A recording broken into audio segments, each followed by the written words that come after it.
বিসমিল্লাহি ওয়া আলা মিল্লাতি রাসূলিল্লাহ, এটা পড়া হয় না? পারি?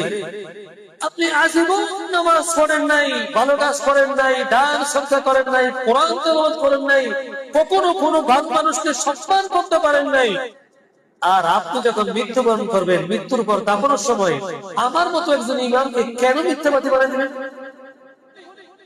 এটার অর্থ হচ্ছে বিসমিল্লাহি ওয়া আলা মিল্লাতি রাসূলিল্লাহ, রব্বুল আলামিন এই লোকটা আজকে মৃত্যুবরণ করলো ওয়া আলা মিল্লাতি রাসূলিল্লাহ, এটা যতদিন দুনিয়ার মধ্যে ছিল আমার নবীর মিল্লতে সিরাতের মধ্যে ছিল।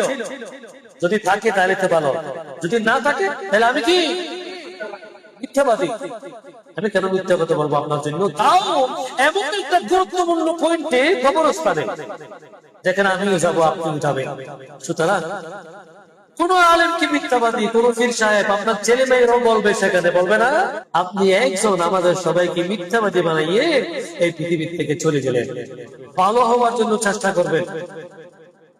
শেষ মুহূর্তের মধ্যে কিছু সামাজিক লোক, ভালো লোক, ইমাম সাহেব, এমনকি আপনার ছেলে মেয়েরাও পর্যন্ত যেন মিথ্যা কথা বলতে না হয়, ঠিক না?